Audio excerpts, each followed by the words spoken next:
My name is Sherry Blake. I'm 26 years old.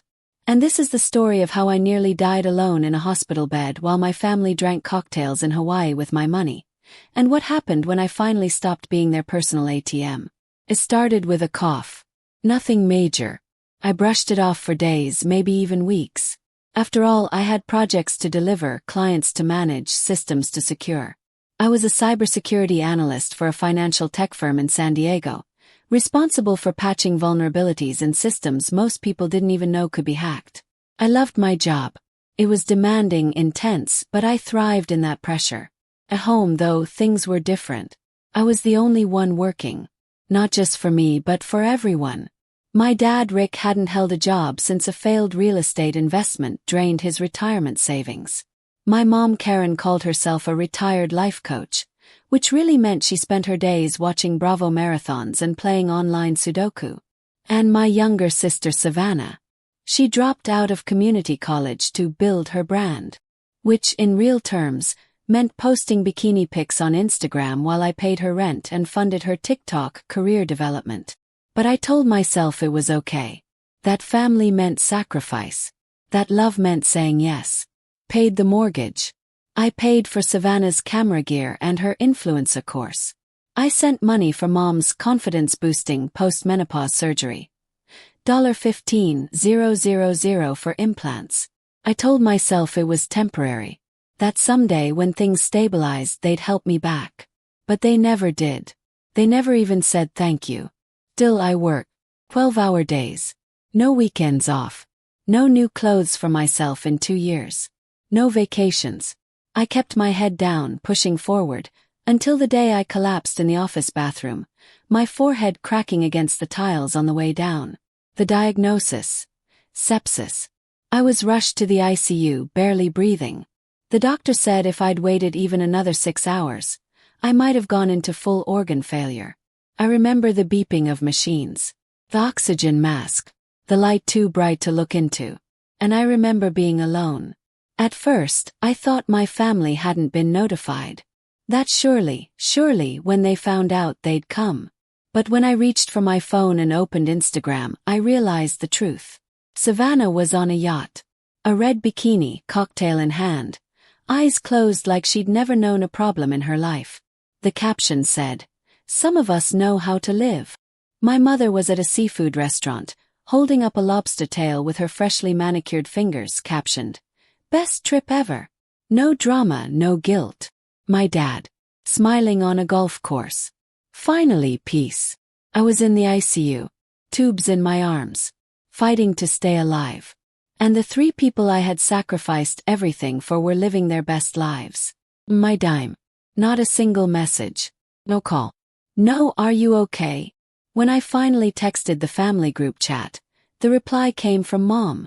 "If you're still texting, you're fine. We'll talk when you're ready to cover our round-trip airfare." As if my deathbed was a customer service line. That was the moment something cracked. Something cold and final. I wasn't their daughter. I was a paycheck. A card they swiped at will. And I was done. I opened my laptop, for still in my hand, and canceled the automatic transfers. Shut off the credit cards. Reported my mom's treat yourself diamond bracelet as stolen. Deleted their access from every financial portal. And finally, removed all 3 as beneficiaries from my investments and retirement accounts. Felt like lifting 300 pounds from my chest. But that was just the beginning. Because when they realized the money train had stopped, the masks came off, and so did the gloves. The first call came 2 days after I got out of the hospital. My mom's voice was frantic. "The card declined at the hotel," she snapped. "Do you know anything about that?" "I reported it lost," I said quietly. While I was still in the ICU. She went ballistic. "You can't do this, Sherry. We're your family." "No," I said. "You were never my family. I was just your financial plan." Hung up. 10 minutes later, Savannah called, screaming. "You shut everything down. We can't even get a taxi back from the airport. Do you know how humiliating that is? You took out an $18,000 loan in my name," I said. She stammered. Wah, what are you talking about? You signed it using my social. You even used my email, just added a number to it. You didn't even hide it well. Silence. Then the call ended. The next week I walked into my lawyer's office with every piece of evidence I had. Texts, screenshots, bank statements, even Savannah's bikini posts from Hawaii. My lawyer, Tom Carter, was steady and methodical. He filed for fraud, power of attorney revocation, beneficiary reallocation, and charges. By the following Friday, Savannah was arrested mid-live stream, clay mask still drying on her face, for identity theft. My parents, they weren't far behind. But this wasn't just about punishment. This was about clarity. They chose themselves the moment I stopped being useful. Now I was choosing me. And I was just getting started. I didn't cry when they arrested Savannah. I didn't smile either. I just sat at my kitchen table with a cup of ginger tea in my hand, staring at the notification that said, Case ID, 5379B. Savannah Blake. Identity theft. Booked. The day she was fingerprinted in the holding cell, I was still wearing the hospital's adhesive bruises on my arms. My hair was dull, my face pale. I had been moments from death. And now, I was clawing my way back, alone, but freer than I'd ever been. Tom, my lawyer, was meticulous. After filing the charges against Savannah, he brought in a forensic accountant. What we found shocked even him. They hadn't just been leeching off me. They had been actively building an empire of lies behind my back.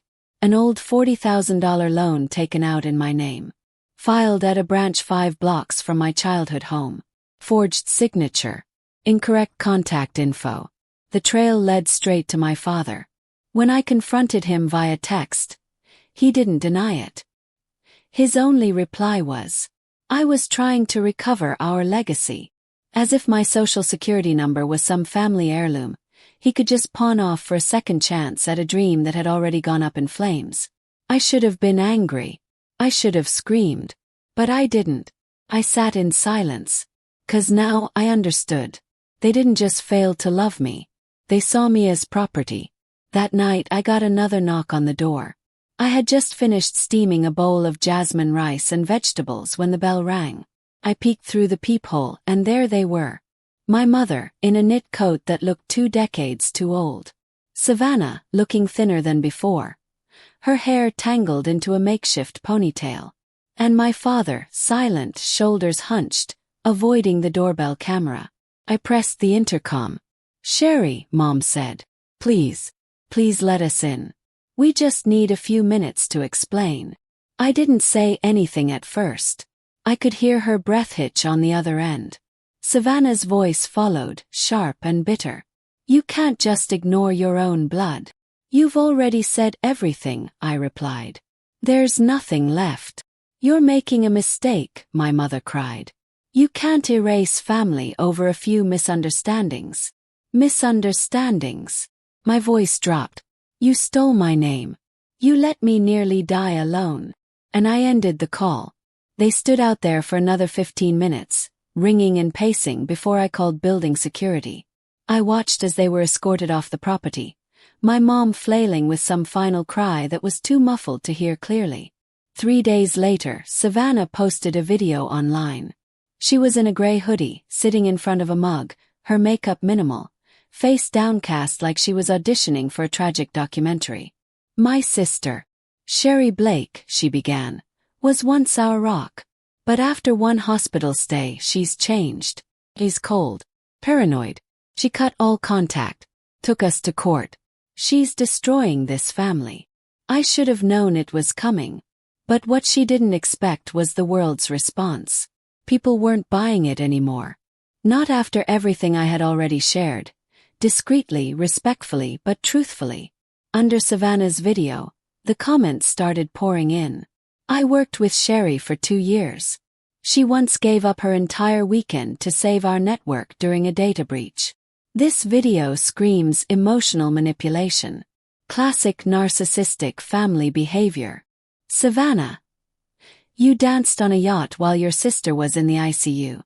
Sit down. Within 2 days, The video was reported so many times it was taken down. Savannah's account got flagged for harassment. But I had already archived it every last second. Tom added it to the case file. And the world kept turning. On a rainy Monday morning, I got an email from Mark Collins, HR director at Technora, my firm. Sherry, we were highly impressed with your leadership during last year's ransomware attack. The executive board would like to offer you the position of Vice President of System Security. The compensation package includes a base salary of $290,000, stock options, and authority to build your own team. I read the email 3 times. Then I sat very, very still. All those years of giving, of sacrificing, of shrinking myself to fit into the empty spaces my family carved out. And now, here I was, finally seen, finally chosen, not for what I could give away but for who I was. I accepted within 3 hours.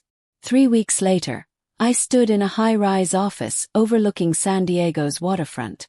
Floor-to-ceiling windows. A bouquet of yellow tulips from my new team. And in the drawer of my desk, a letter I had written in the hospital. The one where I swore to myself that I'd never give up again. I never mailed it. But I kept it. Because sometimes, promises made in the darkest places are the ones that shine the brightest later. And when I got home that night, my new house, small but mine, I let myself smile. Just a little. Then I poured myself a glass of tea, walked onto the porch, and sat next to Machi, my golden retriever rescue, who had already claimed the left lawn chair as his throne. That evening, the world felt quieter, and I felt like I was finally allowed to just exist. No debt, no demands, no drama, just me. And the silence. It wasn't empty. It was finally peace. The morning after I started my new job at Technora, I woke up early. Not because I had to, but because for the first time in years I wanted to. There was something electric in the air. Something I hadn't felt in what seemed like forever: control. My schedule, my earnings, my decisions. They were mine again. I didn't need to worry about whether a luxury dinner in Honolulu would mysteriously show up on my credit card, or whether Savannah had added another impulsive branding workshop to the list of debts I would be expected to clean up. Now, if something unexpected came up, it would be mine to deal with, and mine to learn from. And somehow, that felt safer than a lifetime with people who only loved me when my wallet was open. I was just getting ready to walk Machi when my phone buzzed. A number I didn't recognize. Normally I'd let it go to voicemail, but something told me to pick it up. Hello. A male voice answered, professional but urgent. Miss Blake, this is Agent Rogers from the Financial Crimes Division. We're following up on a recent fraudulent credit application submitted under your name. Froze. I didn't submit any new applications. We figured. That's why we flagged it. He explained that the application had been filed in Bakersfield. The social security number matched mine. The signature a poor forgery. And the applicant, Rick Blake, my father. I sat down slowly in the middle of my living room, the rug soft beneath my bare feet, my hand trembling as I gripped the phone tighter. Has he been arrested? Yes. As of this morning, yes, the agent said. He's being held pending a formal arraignment. We'll keep you updated if additional charges emerge. Thanked him, hung up, and stared out the window. There was no sadness in me anymore. Only clarity. They weren't just selfish. They were dangerous. Deliberately so. They hadn't just drained me financially. They tried to erase me for profit. And I was done pretending it could ever be fixed. That afternoon, I received a call from Aunt Helen, my mom's cousin who lived in Northern California. I hadn't heard from her in over 3 years. We'd exchanged Christmas cards at best, but never much more. Sherry. Her voice was still as I remembered.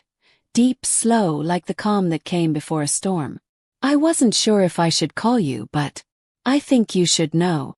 Know what? She sighed. Your mother came to my house last week. No warning. She was different. Said you had changed. That after your illness, you'd become paranoid and unstable. That you destroyed the family out of nowhere. I leaned back against the armrest. And you believed her?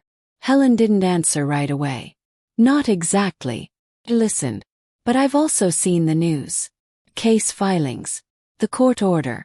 This town's been whispering. I'm not angry, I said gently. She's told that story to a lot of people. Maybe, Helen replied. But I didn't believe her because of the news.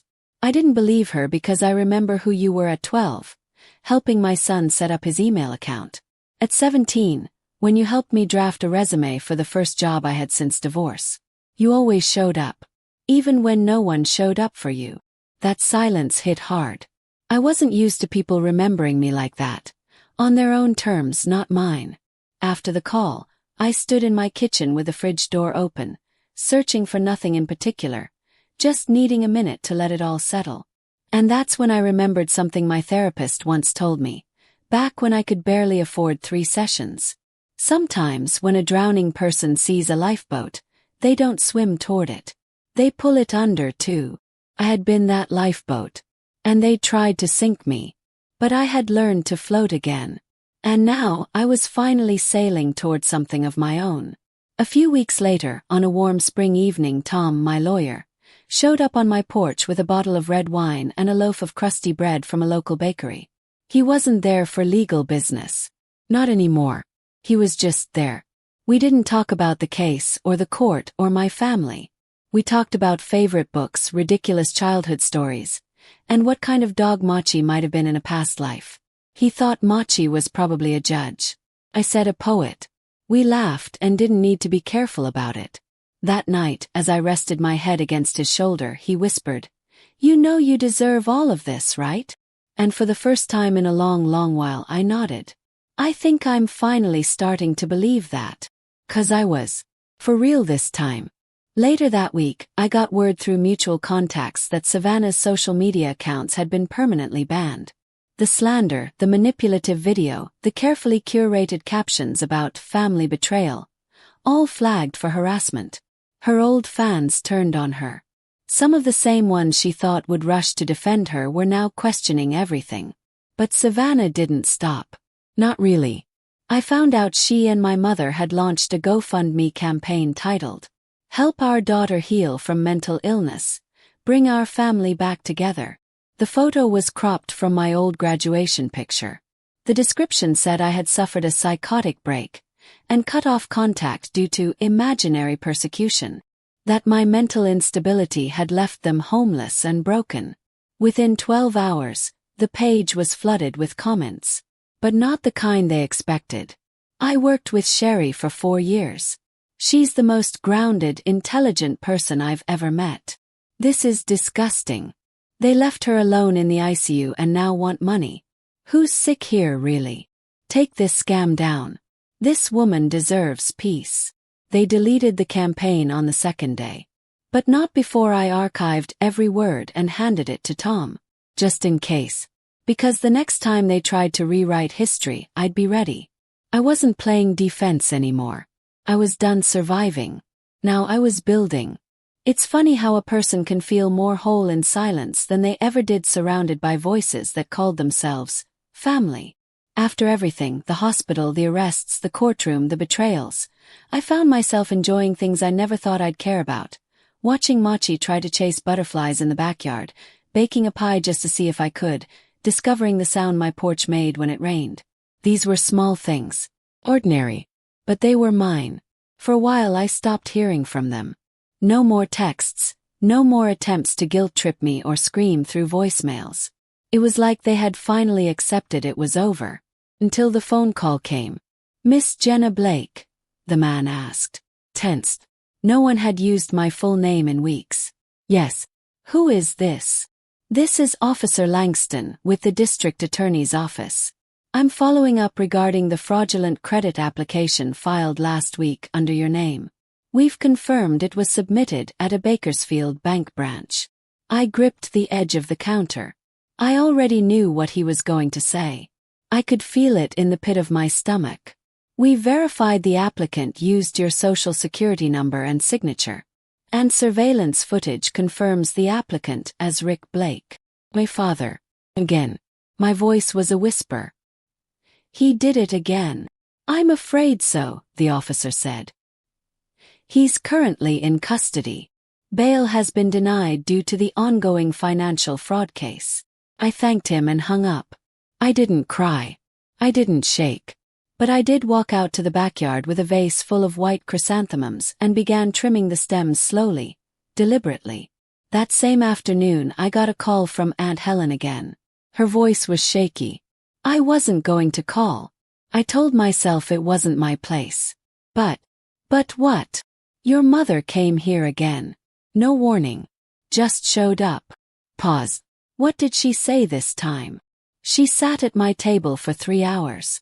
Told me you'd lost your mind. Said you were paranoid. That you'd turned on the family out of nowhere.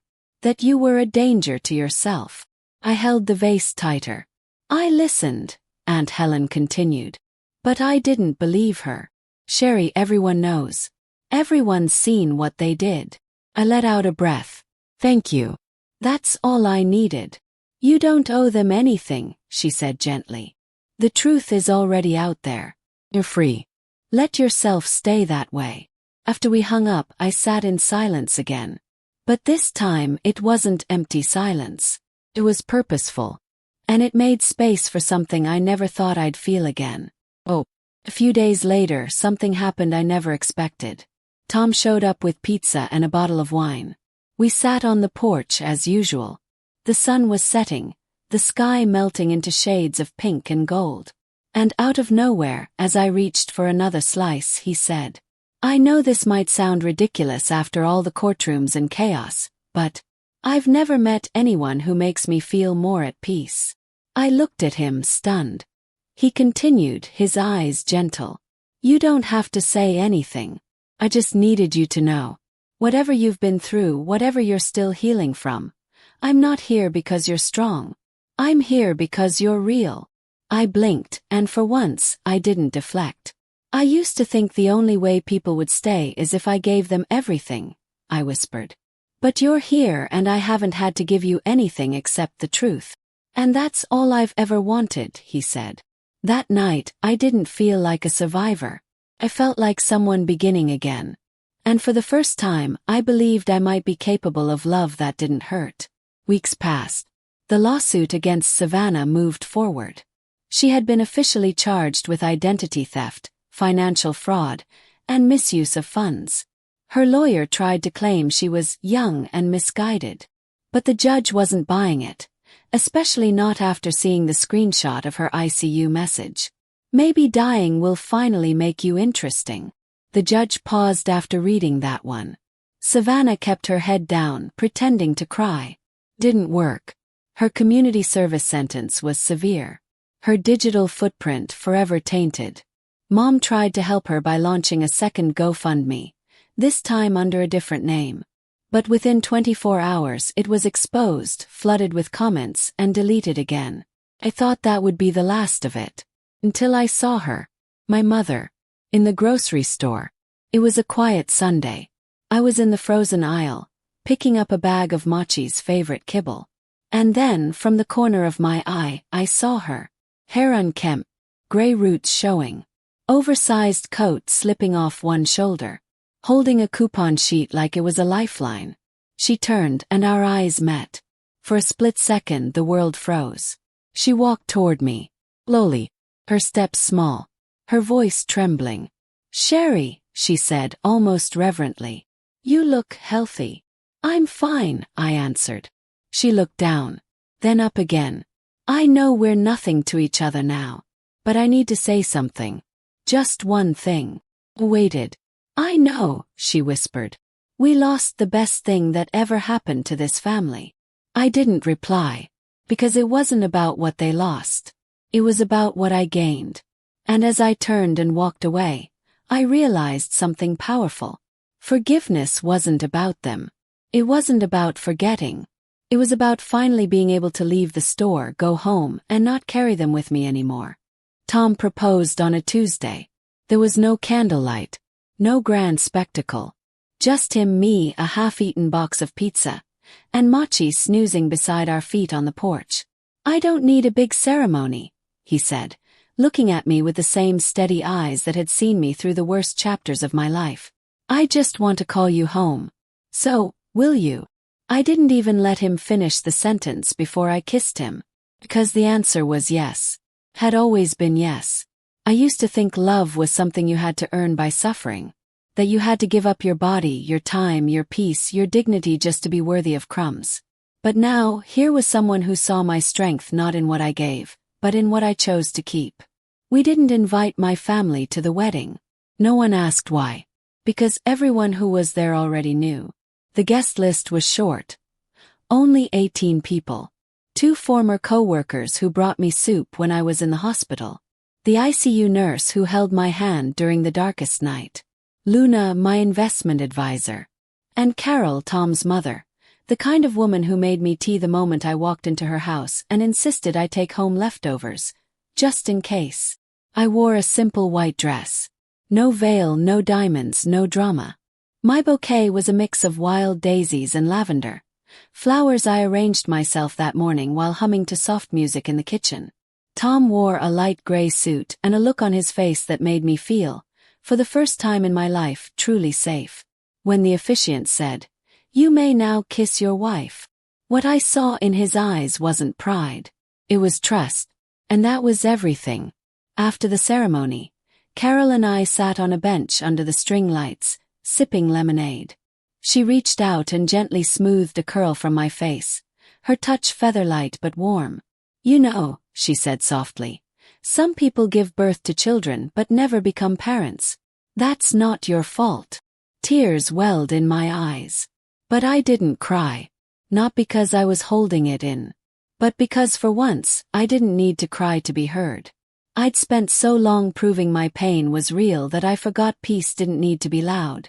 It could be as quiet as a wedding toast whispered on a back porch or the clink of a spoon stirring tea in a stranger's kitchen who called you sweetheart, just because she meant it. I used to think I needed revenge. Now I realized I needed release. But life has a way of circling back.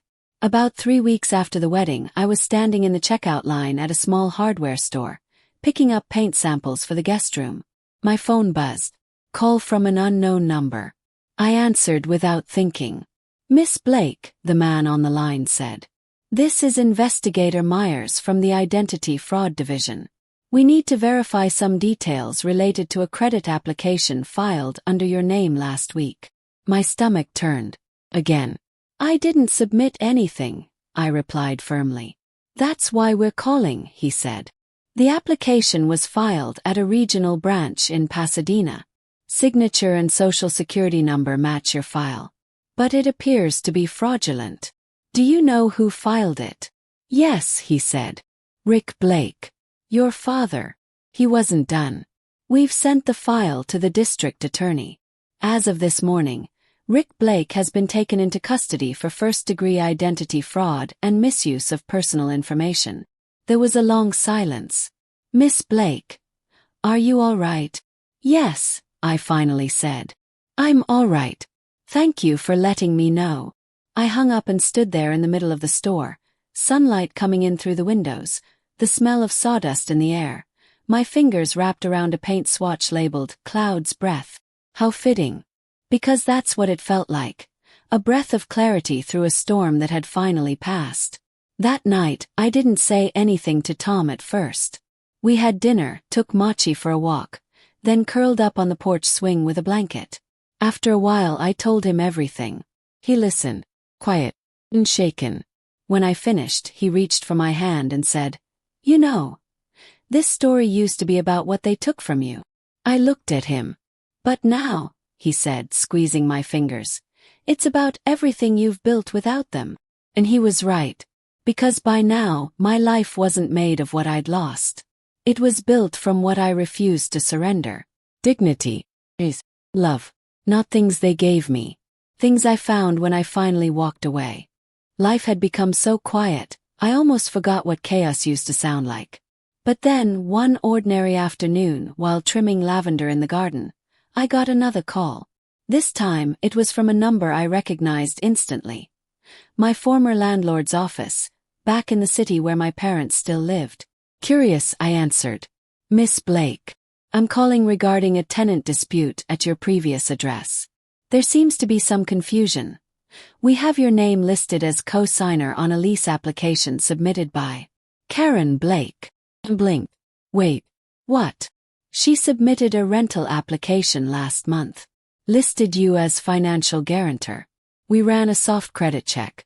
The bank flagged inconsistencies and notified us. I thought it might be a mistake, but was this authorized?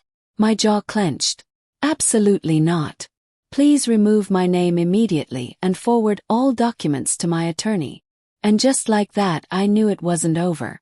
They were still trying to claw their way back into my name. My life. I should have felt angry. Instead, I felt something deeper. Bitter. More final. Because desperation has a smell, and they were reeking of it. I told Tom later that night.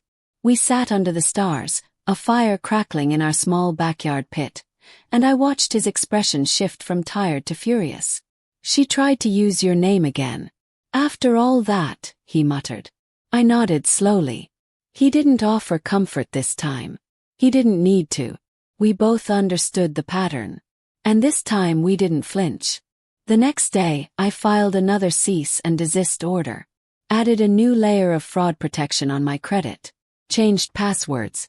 Again. It wasn't about fear anymore, it was about boundaries. This wasn't survival. This was defense of the life I had built from ashes. And the world kept moving forward. Technora released a press statement announcing my promotion publicly.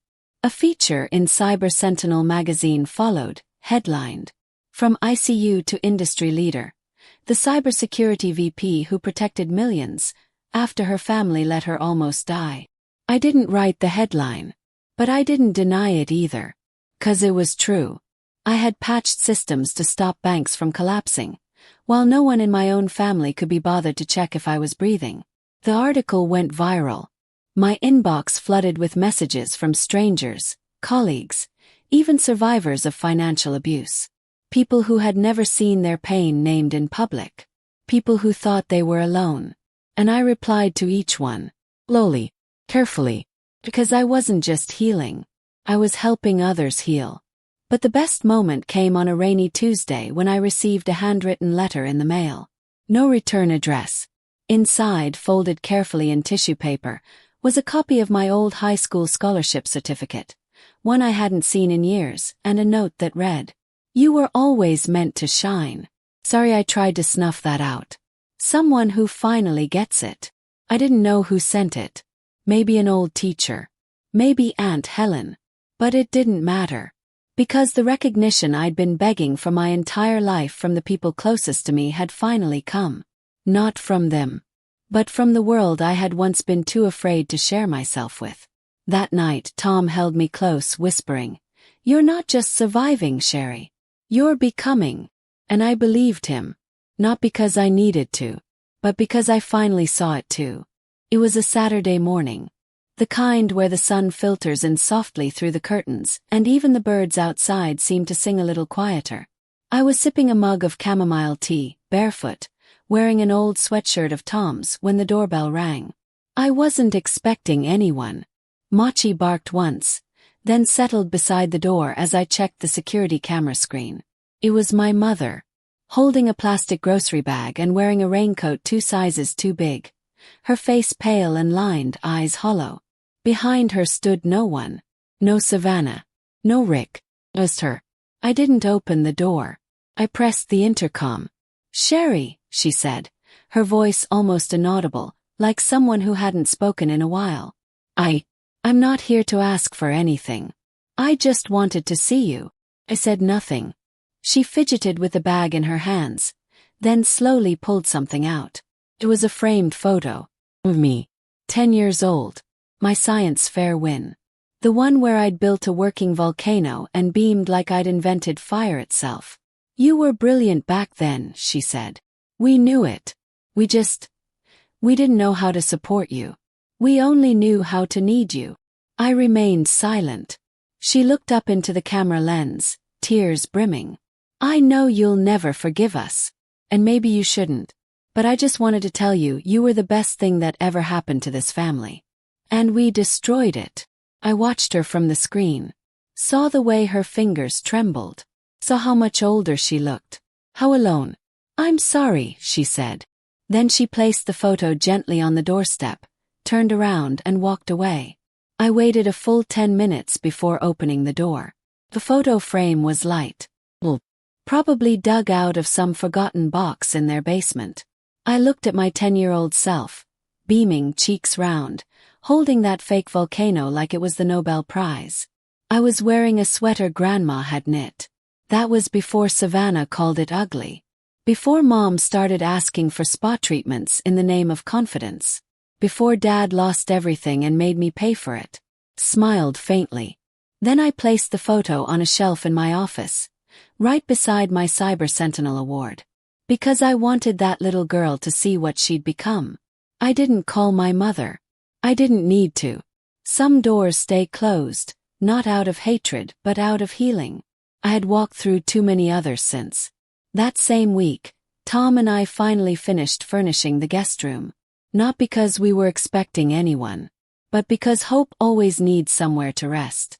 Carol, my mother-in-law, visited the next day with a pie and 3 jars of her homemade peach jam. As she unpacked the treats, she patted my hand gently. "You know," she said, "you don't just deserve peace. You deserve softness too." And I believed her. That weekend, I sat on the porch with Tom and Machi as the sun dipped behind the hills. I thought about everything. The hospital. The group chat. The messages that said I was being dramatic. The GoFundMe campaigns. The fraudulent loans. The courtroom. The silence that followed. And then the laughter that finally returned. I leaned against Tom's shoulder and whispered, "I never wanted revenge. I only wanted freedom. And walking away from the people who left me to die alone was the bravest thing I've ever done." He didn't say anything. He just squeezed my hand. And that was enough. 'Cause I had learned something. Family isn't just blood. It's the people who show up when it's dark, not just when it's convenient. It's the ones who see your scars and don't ask you to hide them. It's the ones who whisper you're enough, even when you can't say it out loud yourself. I used to think I was born to save them. Now I know I was born to save myself. And in doing so, I found the kind of love that doesn't take, gives, holds, says. So let me ask you, have you ever had to walk away from someone you loved? Just to finally feel loved the right way? So I see you. And your story matters. Share it in the comments below, because someone else might need your words to walk out of their own storm. And if this story touched something in you, don't forget to follow Revenge Echoes. There are more stories waiting, of survival, of healing, of taking your life back from the people who tried to bury it.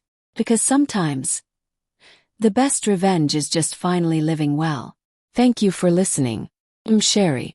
And this was my truth.